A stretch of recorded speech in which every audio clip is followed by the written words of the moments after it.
اعوذ باللہ من الشیطان الرجیم بسم اللہ الرحمن الرحیم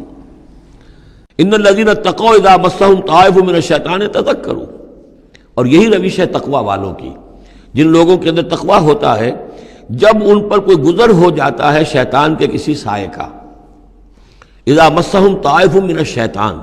شیطان کا کوئی ان کے اوپر گزر ہو گیا، کوئی سایہ پڑ گیا، تذکروا، فوراً وہ چوکنے ہو جاتے ہیں، فوراً ہوش میں آ جاتے ہیں کہ یہ کیا ہوا، ہم پر کچھ اثر پڑ گیا تھا، کچھ عارضی طور پر کچھ غفلت سے طاری ہو گئی تھی، جیسے کہ خود حضور فرماتے ہیں صلی اللہ علیہ وسلم انہ لا یغان علی قلبی، میرے دل پر بھی کبھی کبھی حجاب سا آ جاتا ہے، وانی لاستغفر اللہ 70 مرۃ فی کل یوم، اور میں روزانہ 70 مرتبہ اللہ سے استغفار کرتا ہوں۔ لیکن یہ سمجھ لیجئے کہ ہمارے دل کے اوپر حجاب وہ بہت اور شے ہے، اور حضور کے قلب مبارک پر حجاب، آپ کے قلب مبارک کا حجاب جو ہے وہ ہماری 100 حضوریوں لاکھوں حضوریوں سے بڑھ کر جو ہے وہ حضوری کے درجے میں ہوگا۔ لیکن جو انٹینسٹی ہے، جو تعلق مع اللہ کی انٹینسٹی ہے، اس میں ذرا سی کمی بھی آ گئی ہے تو اس سے حضور نے تعبیر کیا کہ میرے بھی دل پر کبھی کبھی حجاب آ جاتا ہے۔ انہ لا یغان علی قلبی، انٹینسٹی تو کم ہو گئی نا، یہ بجلی جس پاور کی ہے ذرا سی کم ہو جائے گی تو ایک دفعہ تو آپ کو محسوس ہوگا اندھیرا ہو گیا، حالانکہ بجلی ہے، روشنی ہے، اندھیرا نہیں ہوا ہے، لیکن اس کی پاور کم ہوئی ہے۔ تو فرمایا کہ انہ لا یغان علی قلبی وانی لاستغفر اللہ 70 مرۃ فی کل یوم۔ ان الذین اتقوا اذا مسهم طائف من الشیطان تذکروا، تو فوراً وہ چوکنے ہو جاتے ہیں، یاد کرتے ہیں، فاذا هم مبصرون، اور ان کی آنکھیں کھل جاتی ہیں، انہیں حقائق نظر آنے لگتے ہیں، وقتی سا جو سایہ پڑ گیا تھا اس سے وہ فوراً نکل آتے ہیں۔ وَإِخْوَانُهُمْ يَمُدُّونَهُمْ، باقی جو شیطانوں کے بھائی ہیں انہیں شیطان گھسیٹ کر لے جاتے ہیں، فی الغی، وہ اس کجی کے اندر وہ گھسیٹتے ہوئے دور تک پہنچاتے ہیں، جیسے بلعم بن باعورہ کو پہنچایا کہ اسے آخری حد تک پہنچا کر دم لیا۔ تو شیطانوں کا جو ولی ہوگا پھر شیطان کا تو اس کے اوپر زور چلے گا، لیکن جو اللہ کے بندے ہیں ان پر تو شیطان کا اختیار ہے ہی نہیں۔ وہ تو یہ کہ جیسے ہی ذرا سا ان کے اوپر کوئی اثر پڑا بھی، کوئی سایہ سا آیا بھی تو فوراً چونک گئے اور اللہ کی طرف متوجہ ہو گئے۔ ثم لا یقصرون، پھر وہ کمی نہیں کرتے، اسے آخری منزل جو ہے گمراہی کی وہاں تک پہنچا کر رہتے ہیں۔ وَإِذَا لَمْ تَأْتِهِمْ بِآیَةٍ، اب دیکھیے یہ عمود ان دونوں صورتوں کا، خاص طور پر انعام کا، آیت لاؤ، نشانی لاؤ، معجزہ دکھاؤ، نبوت منوانا چاہتے ہو، رسالت منوانا چاہتے ہو تو دکھاؤ معجزہ، حصی معجزہ، جیسے موسیٰ کو ملے، جیسے عیسیٰ کو ملے، وغیرہ وغیرہ۔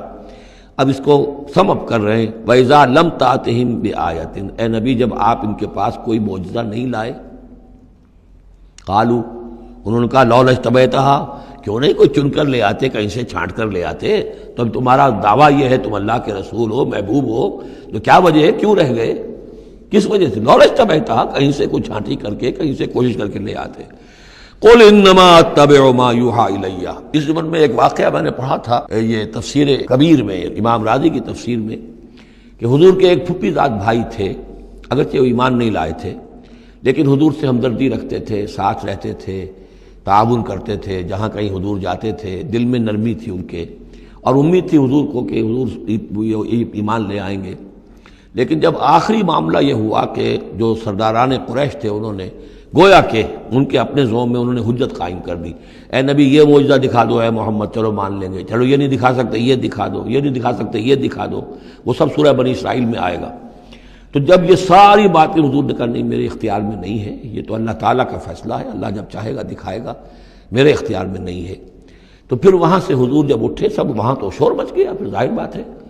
کہ وہ تو تالی پٹ گئی ہوگی کہ بس رہ گئے ان کی، اب تو یہ تو ہمارے جو عوام ہیں انہوں نے کہا ہوگا کہ ہمارے سردار تو جیت گئے،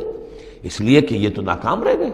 انہوں نے تو آخری درجے میں کہہ دیا یہ نہیں دکھا سکتے یہ دکھا دو، یہ نہیں دکھا سکتے یہ دکھا دو، یہ معجزہ نہیں تو یہ دکھا دو، یہ نہیں تو یہ دکھا دو، کوئی بھی نہیں دکھا سکتے۔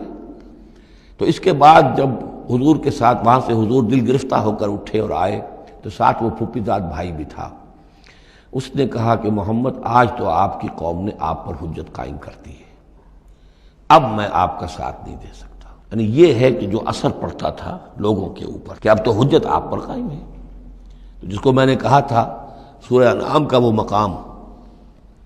کہ ان کان کبر علیک اعراضهم فان استطعت فتبتغی نفقا فی الارض او سلما فی السماء فتاتیہم بآیہ، اے نبی اگر آپ پر بہت بھاری گزر رہا ہے، شاق گزر رہا ہے ان کا اعراض، تو اگر آپ میں طاقت ہے تو کہیں زمین میں سرنگ لگا لیجئے، کہیں آسمان پر سیڑھی لگا لیجئے، اور کہیں سے جہاں سے آپ لا سکتے ہو لے آئیے، ہم نہیں دکھائیں گے۔ تو واقعہ یہ ہے کہ انسان اس کو اپنے اوپر طاری کرے، اس صورتحال میں ویژولائز کرے اپنے آپ کو، تو کس قدر ضیق میں اس وقت محمد رسول اللہ صلی اللہ علیہ وسلم کی شخصیت آ چکی تھی۔ وَإِذَا لَمْ تَأْتِهِمْ بِآيَةٍ، اور جب آپ نہیں لائے ان کے پاس کوئی نشانی، قَالُوا لَوْلَا اجْتَبَيْتَهَا، کیوں نہیں لے آئے کہیں سے؟ قُلْ إِنَّمَا أَتَّبِعُ مَا يُوحَىٰ إِلَيَّ، کہہ دیجئے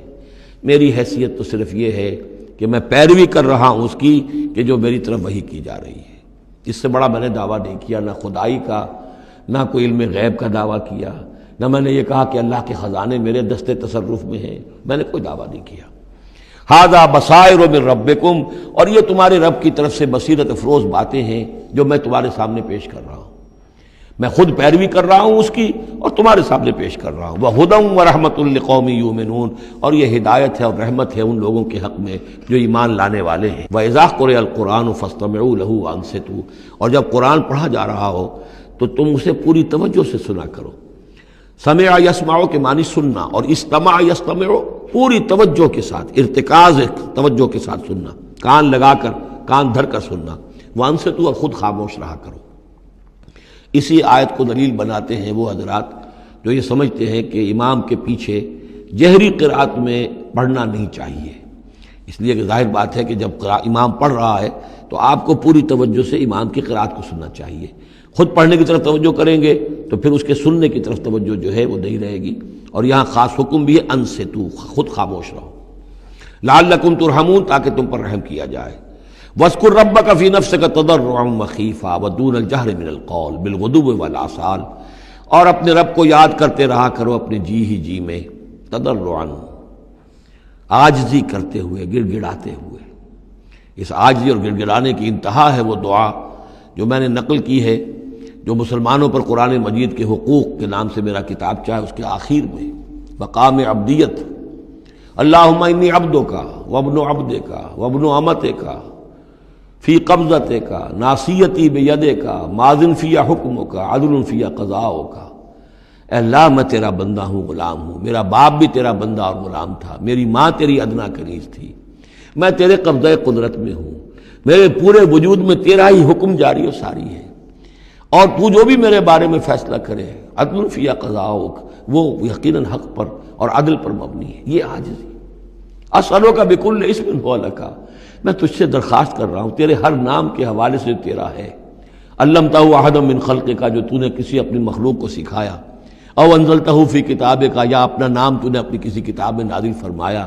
اب استاثرت بہ فی مکنون الغیب عندک، یا اپنے اس نام کو تو نے اپنے پاس ہی غیب میں ہی کہیں چھپا کر رکھا ہوا ہے، خزانہ بنایا ہوا ہے۔ میں ان تمام ناموں کے حوالوں سے سوال کے حوالے سے واسطے سے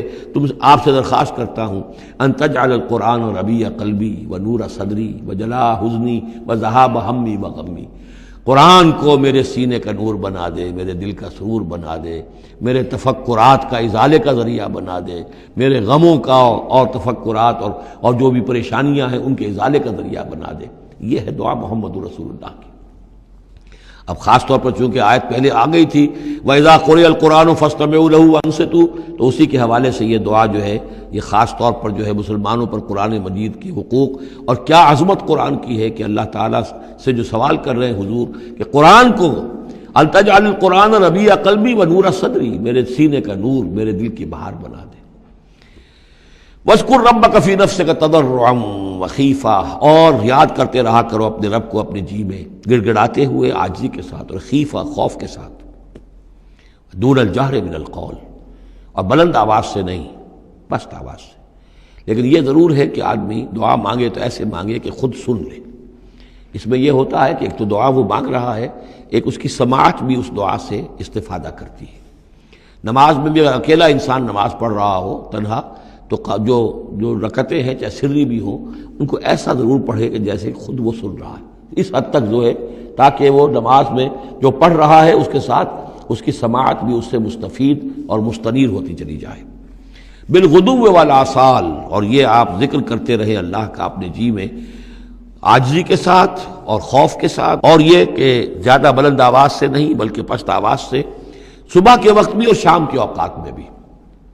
جیسے میں نے توجہ دلائی تھی سورہ نام کے شروع میں، نور ہمیشہ قرآن میں واحد آئے گا، ظلمات ہمیشہ جمع، اسی طرح غدو یہ ہمیشہ ایک،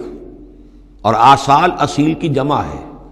یعنی شام کے اوقات، اور اس میں اشارہ ہے کہ صبح کی نماز ایک ہی ہے جو اللہ تعالیٰ نے فرض رکھی ہے۔ اور جیسے ہی لدلوک الشمس الی غسق اللیل، سورج ذرا ڈھلنا شروع ہوتا ہے، مغرب کی طرف ذرا اترنا شروع ہوتا ہے، وہاں سے لے کے پے بپے نمازیں ہیں، ظہر ہے، عصر ہے، مغرب ہے، عشاء ہے، تو یہ جو ہے یہ آصال جمع کا صیغہ ہے۔ بالغدو والآصال، غدو والآصال، ولا تکن من الغافلین، اور غافلوں میں سے نہ ہو جائیے۔ ان الذین عند ربک، یقیناً وہ بزرگ ہستیاں، وہ ملائکہ مقربین، وہ ملائے اعلیٰ جو اپنے رب کے پاس ہیں، مقربین ہیں، قریب ترین ہیں، وہ جس کے بارے میں امیر خسرو نے کہا ہے کہ خدا خود میر محفل بود اندر لامکاں خسرو، محمد شمع محفل بود شب جائے کہ من بودم۔ ایک لامکاں کی محفل وہ بھی ہے جہاں کا میر مجلس اللہ ہے،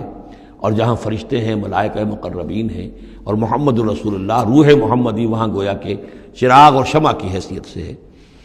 تو ان الذین عند ربک لا یستکبرون عن عبادتہ، وہ جو اس کے قریب ترین ہیں وہ بھی اس کی عبادت سے استکبار نہیں کرتے، استکبار کی بنیاد پر عبادت سے دستکش نہیں ہوتے، وَيُسَبِّحُونَهُ، اور اس کی تسبیح کرتے رہتے ہیں، وہ لہو یسجدون، اور اس کے لیے سجدے کرتے رہتے ہیں۔ صدق اللہ العظیم۔